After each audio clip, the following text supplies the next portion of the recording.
What did Marvel Studios do to achieve success? Character rights.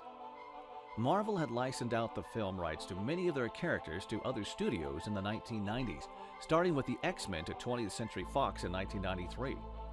One of the first characters to see the rights returned to Marvel was Black Panther, which was returned to Marvel in 2005, having previously been at Columbia Pictures and Artisan Entertainment.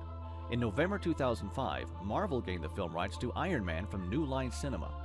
In April 2006, Thor's rights reverted to Marvel from Sony, and in June, the Black Widow rights reverted to Marvel from Lionsgate Entertainment.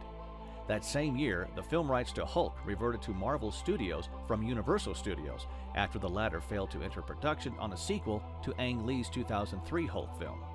Universal, however, retains the rights of first refusal to distribute future Hulk films.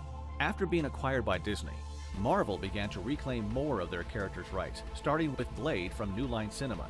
In August 2012, it was reported that 20th Century Fox was willing to allow the film rights to the superhero Daredevil and his related characters revert to Marvel and Disney, a contracted stipulation that required Fox to begin production on a new Daredevil film by late 2012. Fox had approached Marvel about extending the deadline and becoming a co-financer for the film, but was rebuffed. On October 10, 2012, the Daredevil rights reverted to Marvel Studios, which confirmed by studio president Kevin Feige on April 23, 2013.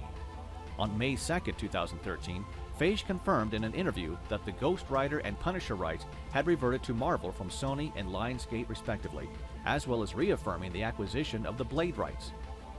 It was later revealed in May 2013 that Marvel has also reacquired the rights to Luke Cage from Sony. In an interview with Collider in early May 2013, Kevin Feige stated he believed the Elektra rights were back at Marvel through the Daredevil deal. In February 2015, Marvel Studios and Sony Pictures Entertainment announced that Spider-Man would appear in the Marvel Cinematic Universe, with the character appearing in Captain America: Civil War and Sony releasing Spider-Man: Homecoming, produced by Feige and Pascal, on July 7, 2017. Sony Pictures will continue to finance, distribute, own, and have final creative control of the Spider-Man films. Marvel Studios will also explore opportunities to integrate other characters of the Marvel Cinematic Universe into future Spider-Man films. In June 2015, Feige clarified that the initial Sony deal does not allow Spider-Man to appear in any of the MCU television series, as it was very specific, with a certain amount of back and forth allowed. 20th Century Fox was able to change the powers of Negasonic Teenage Warhead for Deadpool by giving Marvel Studios the rights to Ego the Living Planet, who appears in Guardians of the Galaxy Volume 2. Marvel CCO Joe Quesada in 2012 believed Namor's rights had reverted to Marvel, but Feige said in August 2013 this was not so. However, Feige expanded in July 2014, saying that Marvel Studios, not Universal Pictures or Legendary Pictures, could make a Namor film. But it's slightly more complicated than that. Let's put it this way. There are entanglements that make it less easy.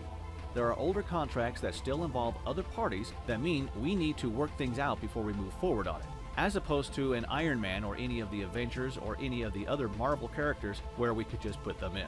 In June 2016, Quesada again stated that, to his knowledge, the film rights to Namor had returned to Marvel.